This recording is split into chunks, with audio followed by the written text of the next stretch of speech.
एक बार एक सम्राट के पुराने वजीर की मृत्यु हो गई। वजीर बहुत बुद्धिमान था, लेकिन उसकी अचानक मृत्यु हो गई, इसलिए अब नए मंत्री की तलाश शुरू की गई। राज्य बहुत ही बड़ा था, इसलिए उसे संभालने के लिए एक बुद्धिमान वजीर की जरूरत थी। पूरे राज्य में सबसे बुद्धिमान और चतुर व्यक्ति की तलाश शुरू की गई, इसलिए राज्य भर में कई तरह की परीक्षाएं भी आयोजित की गई। पूरे राज्य में बुद्धिमान व्यक्तियों को चुना गया, फिर उनकी कठिन से कठिन परीक्षा भी ली गई और अंत में केवल 3 चुने हुए व्यक्तियों को राजधानी लाया गया ताकि सम्राट उनकी अंतिम परीक्षा ले सके।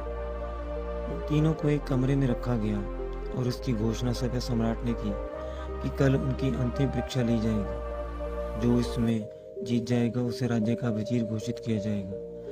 परंतु आश्चर्य की बात थी कि शाम होते होते यह बात सारी राजधानी में फैल गई। सम्राट कल कौन सी परीक्षा लेने वाले हैं? सारे शहर में इसी बात की चर्चा होने लगी। सम्राट एक बहुत ही अजीब परीक्षा लेना चाहता था।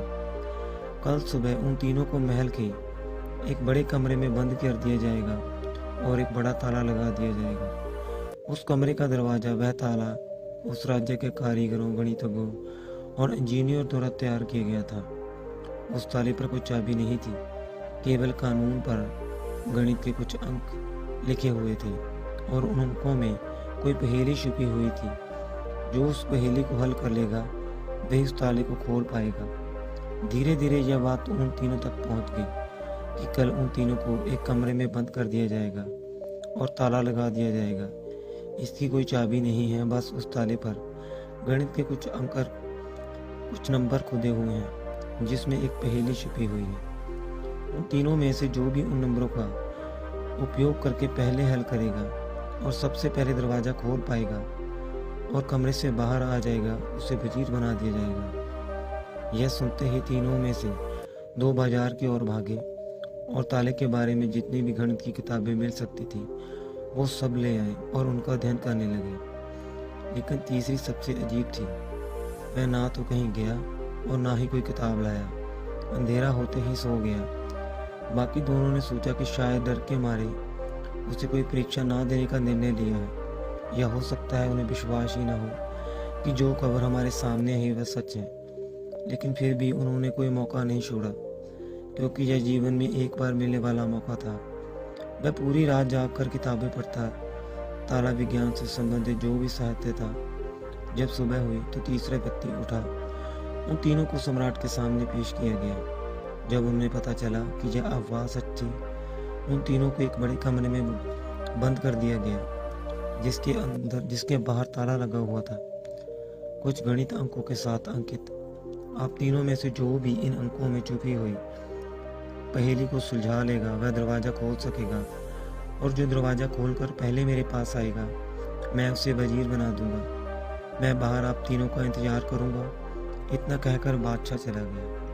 वे दोनों व्यक्ति जिन्होंने पूरी रात पढ़ाई की थी, कुछ किताबें लाए थे।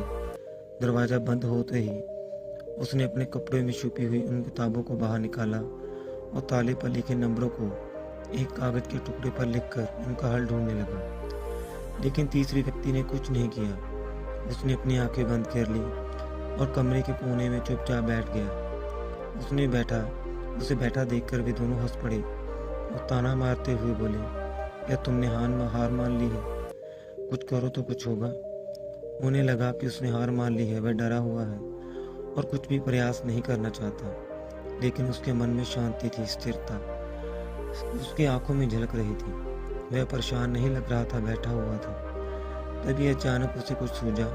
वह उठकर दरवाजे के पास आया और धीरे से उसे धक्का दिया और क्या दरवाजा खुला। वह कमरे से बाहर चला गया। लेकिन दोनों आदमी अपनी किताबों में खोए हुए थे।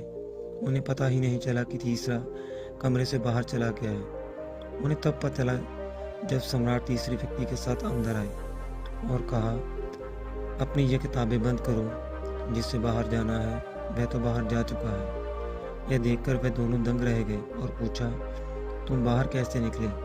बादशाह ने कहा कि ताला तो बंद नहीं था, क्योंकि बंद ताले तो खोले जा सकते हैं, लेकिन कैसे? क्या तुम वह ताला खोलोगे जो बंद ही नहीं किया गया? यह आदमी आपस में सबसे बुद्धिमान है। क्योंकि इसने बुद्धिमान होने का पहले परिचय दिया है। ताले पर लिखे नंबरों को हल करने से पहले यह पता लगाने की कोशिश करता कि ताला बंद है या नहीं। एक आदमी वास्तव में होशियार है जो किसी भी समस्या को हल करने से पहले यह जांचता है कि जो वह हल करने जा रहा है वह वास्तव में समस्या है या नहीं। तो यह आदमी हमारे राज्य का सबसे चतुर व्यक्ति है। हम इसे अपना वजीर नियुक्त करते हैं। दोस्तों, इस कहानी से यही सीखने वाली बात है कि जब भी हमें लगे कि हमारे सामने कोई बड़ी समस्या है तो घबराकर उस समस्या का समाधान ढूंढने की बजाय हमें शांति से सोचना चाहिए।